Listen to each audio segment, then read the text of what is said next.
Your new neighbors are costing you a fortune. While developers flip pastures, taxpayers are left subsidizing the sprawl. Let's talk about land prices. I remember where I was standing in the middle of the riding ring in the spring of 2020. All the parents sitting at the fence line started receiving alerts on their phones saying that schools would be closed for the foreseeable future due to a virus. The world had just tilted on its axis, and at the time, no one knew what would happen to the land we were standing on. As time went on, people started leaving big cities, and many of them came here, where I live in the upstate of South Carolina. We were already in a housing shortage, with supply failing to meet demand by a landslide. Pair that with the average sales price of a house in a Connecticut suburb or the coast of California, and we had thousands of cash-rich buyers ready to purchase sight unseen. Local buyers were outbid before they could even make an offer. Since the start of the pandemic, my greater metro region, covering roughly 2,710 square miles, has added over 100,000 new residents. Last year, we reached the economic milestone of 1 million residents, a number that made headlines and will attract more national retailers and corporate headquarters. It's also a number that boggles my mind and makes me think back to the broody kid I used to be in art school, trying to carve her way out of this rural prison and make her way to a big city. I'm so glad that kid decided through desperation and chance to dig into the ground and ditch her metro dreams. The mother of invention. South Carolina ranks 42nd in schools, but before the pandemic, we were already a smart destination for the automotive and aerospace industries to build plants, take advantage of tax incentives, and benefit from our hypothetical low cost of living. BMW has brought great German friends to the farm, along with French friends from Michelin. We're surrounded by Swedish, Belgian, and Dutch transplants. The sister city of Greenville, South Carolina, is Bergamo, Italy. I grew up listening to new wave, techno, and industrial music. I still do. As a self-righteous art school teen, anything European was better, and my little pocket of the rural Deep South delivered with all the random cultural influences. As I launched into the world and started a farm, I looked to European models to inspire my horsekeeping ideas and creative use of acreage. Plus, European sport horses were just better when my main goal was steering big horses over jumps. I'm still a sucker for a Dutch warm blood. They make my knees weak. They're smart, kind, and confident. European track systems are ingenious innovations of meticulously planned layouts that replace open square paddocks with winding paths designed to keep horses moving. They're a sophisticated, artistic choice, and I admired them, thinking that one day I would be able to design a track system of my own. To my American sensibilities, raised on the big land ideal of rolling open pastures, these tracks feel like a luxury import. I admire the results. Horses on tracks are fitter and mentally engaged because their environment forces them to travel miles a day between hay, water, and shelter, mimicking the natural movement of a wild herd. But it's only recently that I'm seeing that tracks aren't just a stylistic preference or a quest for the next big thing in equestrian care. They're a survival strategy. In the high-density landscapes of countries like the Netherlands and the UK, land is a finite luxury. When your back 40 is actually a back 4, you can't afford to let a horse stand in a muddy corner and overgraze the center. These systems were born from a geographic bottleneck and the realization that if you can't have more land, you have to make the land work for you harder. The Europeans innovated because they had no other choice, and in doing so, they turned limited acreage into a dynamic, high-performance habitat. From a recent post by horse trainer and cattle farmer Kathleen Beckham, she said, "Luxury for us, the humans, is stained wood, chandeliers, a heated wash stall, a fancy lounge and bathroom, and pavers down the aisle. That's what we think of as a luxury. That way we can keep 20 horses on 5 acres or even less. But that's not luxury for horses. That's luxury for people. But if we could see what's luxury for horses as worth it for our horses, we could save the land. We'd figure out how to beat the developers at their own game, because that's what it's going to take. If we could see pasture as a luxury, we'd just pay developer prices to keep pasture land as pasture." The cost. The rapid influx of people into my region pushed the urban-rural interface further into our pastures than ever before. We used to be the quiet outskirts of Greer and Simpsonville and Boiling Springs, but it's now the front lines of a massive demographic shift where the cultural expectation of endless land is finally meeting the reality of a finite map. I put off buying land for 30 years because it never seemed like the right time, or the barn displayed in the real estate ad was less useful than the facility I leased. And then last fall, we learned that the land we'd rented for 20 years was being developed. We had to move. Through no act of my own other than desperation and survival, we purchased Lavender Hill, formerly known as Holly Springs Acres, an old farmhouse renovated by the Lavender family in the mid-20th century.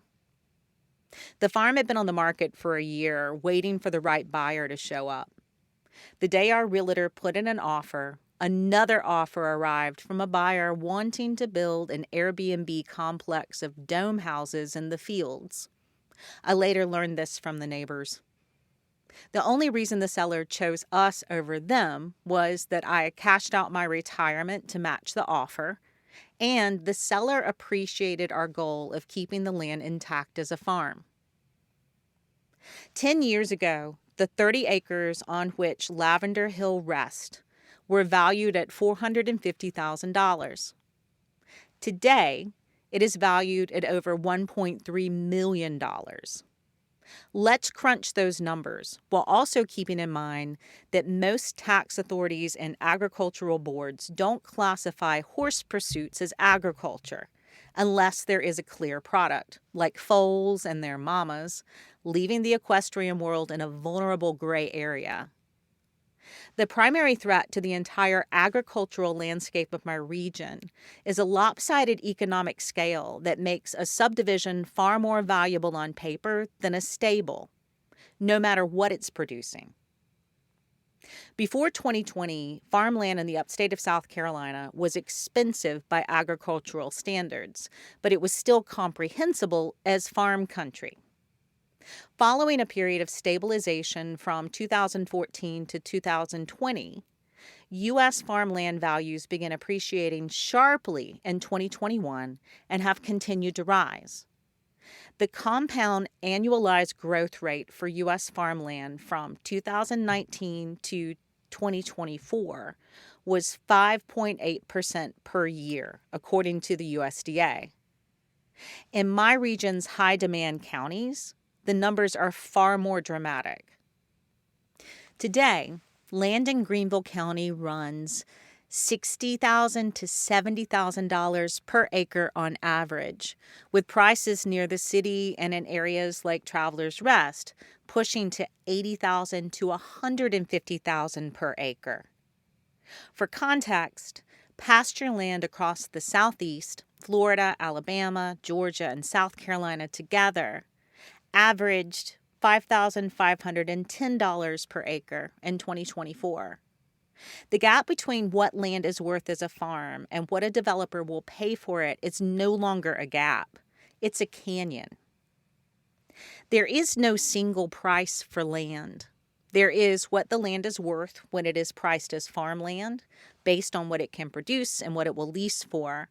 And there is what the same land is worth the moment someone draws a subdivision map on top of it.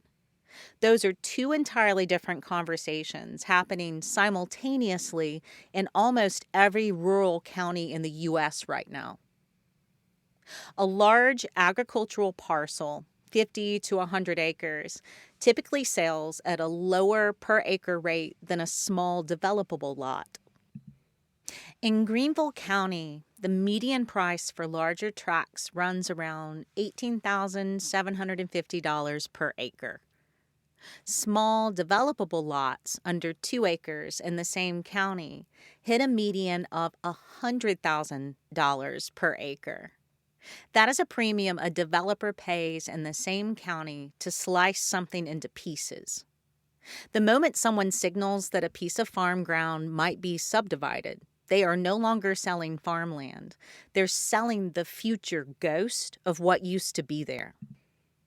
And the losses have been staggering. South Carolina lost more than 280,000 acres of farmland between 2001 and 2016 alone, making it the 8th most at-risk state in the country, according to the American Farmland Trust. Current legislative testimony puts the total land lost over the last 2 decades at nearly 400,000 acres. This valuation gap means that a 50-acre farm might be worth $250,000 as a working agricultural entity, but upwards of $4 million to a developer. This disparity creates pressure for the highest and best use, which makes it increasingly difficult for the next generation of farmers to keep their roots in the soil. I write to you each week because I believe that 30 acres of dirt is worth more than $1 million of concrete. By becoming a free or thank you paid subscriber to Stable Roots, you aren't just reading a weekly essay. You are helping keep a voice in the room where the decisions are made. You give me the ability to fight for the soil, the silence, and the stables. If you believe the rural void is worth saving, consider joining us.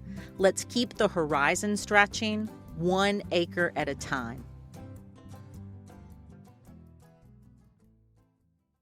The hidden subsidy of open space. This valuation gap makes it hard to find land to keep horses, and it is a fundamental flaw in how we measure the worth of the rural countryside. On paper, a $4 million subdivision looks like a win for the local tax base. But what we're not seeing is that agricultural land actually subsidizes residential development. For every dollar a farm like ours pays in taxes, it typically requires less than 40 cents in public services. A farm doesn't ask for new schools, an expanded police force, or municipal trash pickup. Most farms run on wells. They don't need elaborate public water upgrades. Conversely, for every dollar a subdivision pays in taxes, the county often spends over $1.15 to provide the infrastructure and services those households require. For every cul-de-sac paved over dirt, we are losing a self-sustaining landscape, trading it for a perpetual public liability. When we allow developers to pave over the urban-rural interface, we are losing the ecological sponge of a metro's outlying areas. A working farm manages its own stormwater. The trees filter the air, cooling the local climate. A dome house complex or a high-density neighborhood replaces that sponge with an asphalt funnel, pushing the cost of drainage and environmental mitigation back onto the taxpayer. Valuing the product of stewardship. To beat the developers at their own game, we have to start valuing the gray areas between big cities. We have to stop viewing open space as undeveloped land waiting for a purpose. What if we saw farmland as a fully employed entity, an essential buffer to growth? We still have a rigid 19th century definition of agriculture. If the state only recognizes land as agricultural when it's churning out a physical product, like bales of hay, bushels of corn, or foals and their mamas, it ignores the most vital product a modern farm provides: stewardship. This is where ideas like the European track systems become our most powerful tool for the future. By adopting these intensive management styles, we demonstrate that even on small acreages, we can deliver a high-level ecological service. A well-managed track system keeps a horse fit while also managing nitrogen runoff, sequestering carbon in permanent soil, and preserving the biodiversity that a mowed subdivision lawn destroys. If we want to keep our roots stable in a region of 1 million people, in your region of however many people you have around you, then we must fight for a definition of agriculture that recognizes the service of the land as a product just as valuable as the livestock upon it. For our neck of the woods, we must quickly decide that the unpaved corners of Greenville County are worth more to us as lungs for our city than lots for our sprawl.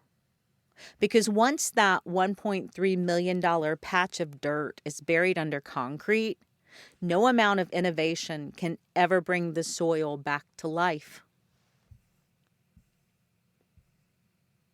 A shifting map, the life of Lavender Hill.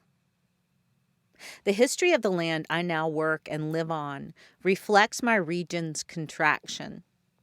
In the late 1700s, when the original land grants were carved out of what was then the wild frontier of the new American Republic, this plot was a part of a sprawling 200-acre expanse. By the mid-1800s, it had been absorbed into a massive 1,100-acre plantation, a time when land was the primary currency of power and the horizon seemed to have no end. But we know now that this was not ideal for the people who had no choice but to work the land and fill plantation owners' coffers. By the 20th century, the 1,100 acres were sliced into homesteads, then subdivisions, then smaller rural parcels, until only 30 acres remained of the original heart of the farm. Standing on those 30 acres today, I realize that what was once an infinite horizon has become a finite, precious commodity that the law is only just beginning to protect. I'm incredibly lucky because my neighbors are generational cattle farmers whose roots can be traced back to the land I'm now on. Like me, they want to preserve green space. The legislative fight. For a long time, the momentum was entirely on the developer's side. But recently, the people of South Carolina have begun to fight back. We are seeing a new wave of preservation-first thinking, led by operations like AM/PM Farms, a local cattle farm that secured a conservation easement when the land across the street from their farm was slated for development. Like all the changes since 2020, the owners of AM/PM had to work through the supply chain collapse. They created a local food fortress in response to uncertainty. And now they continue to innovate by preserving land. For me, the most tangible sign that the tide is turning came with a recent legal victory in a section of northern Greenville County that used to be my family's land. My father's 3 acres still remain there, walking distance from where the Alliance to Preserve the Old White Horse Road corridor fought against a proposed 73-unit subdivision called The Stables, an ironic name for the very lifestyle it would have displaced. In April 2026, after a grueling legal battle, the South Carolina Court of Appeals reversed the approval for the development. The court's decision was a landmark moment for our region. It recognized that a high-density subdivision sandwiched between equestrian facilities was an incompatible use of the land. It validated the concerns of the neighbors who argued that 7,800 square foot lots have no place in a corridor defined by pastures and historic trails. And there are also slow shifts happening in the political sphere, admittedly late to the party, but promising in the absence of an immediate alternative. The Working Agricultural Lands Preservation Act was signed into law in early 2024. It created a permanent program within the South Carolina Conservation Bank specifically dedicated to funding conservation easements on working farms. Building on that momentum, the South Carolina Protected Lands and Conservation Coordination Act was moved through the legislature in early 2026. This ambitious bill sets a statewide benchmark to protect 7 million acres by 2050. Roughly one-third of the state.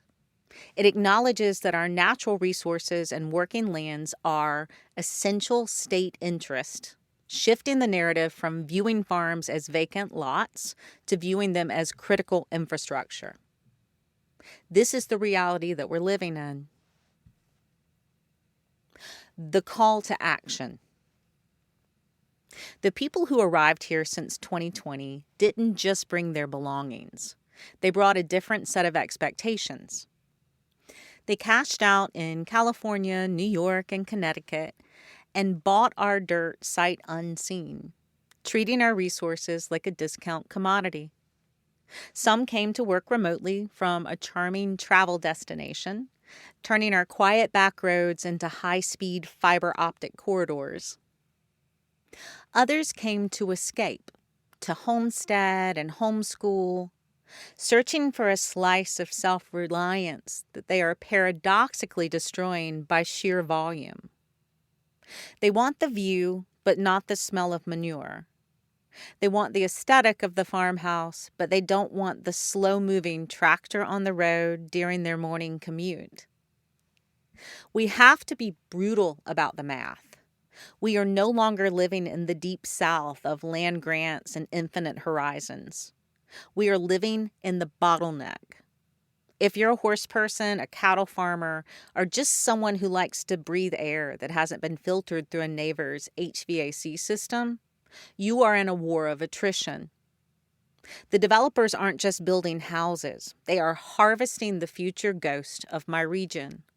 They are banking on our politeness and our slow realization that the back 40 is gone. They are betting that we won't notice that a $4 million subdivision is actually a tax drain that every single one of us will pay for in the broken infrastructure and flooded basements for the next 30 years. This is my call to action. Stop playing nice with the idea of progress. We have to beat the developers at their own game. We have to demand that our county councils stop treating our farms like land waiting for a purpose. We must insist that stewardship is a taxable, valuable, protected product. If we don't, we will wake up in 5 years in a region of 1.2 million people with plenty of national retailers and corporate headquarters, but nowhere left to ride, nowhere left to graze, and nowhere left to see the horizon. I cashed out my retirement to save this farm, and by this farm, I mean the entity that has survived leasing, scrounging, and moving. Because I refuse to let a lifetime of fields, sweat, hay dust, and barns become a footnote in a developer's quarterly earnings report. But this wasn't a singular action I took. We're safely and permanently at Lavender Hill now because of the immediate and combined action of people who had been a part of our farm for 50 years. Decades before I started my lesson program there. And I was one of those kids who signed up for lessons at the old farm in the mid-1980s. Our connection to land is generational. It crosses space and time. And yet, the universe has a wicked sense of humor.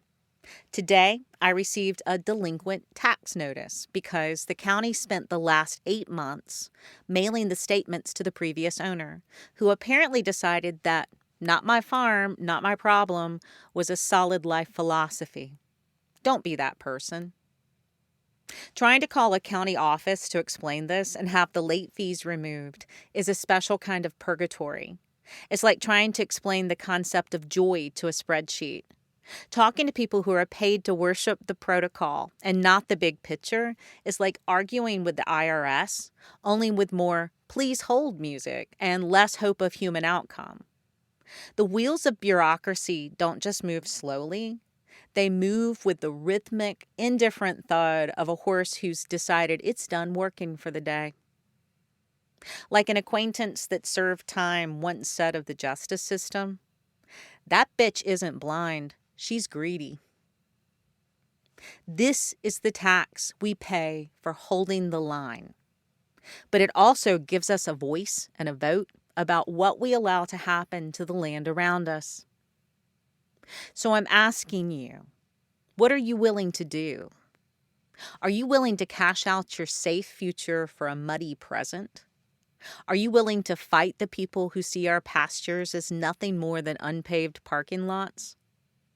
This isn't just about the upstate of South Carolina. This is about the world.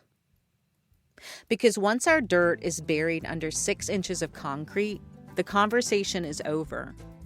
The soil doesn't get a "please hold." It's not transferred to a supervisor.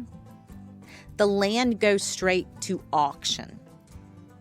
It doesn't get a second chance. And neither do we. Love, Kim. P.S. If you believe the rural void is worth saving, please consider becoming a paid subscriber. Your support ensures that Stable Roots remains a voice for the soil in a world that only hears the sound of concrete pouring. It helps me stay at the table, keep the research going, and fight for the unpaved corners of our lives.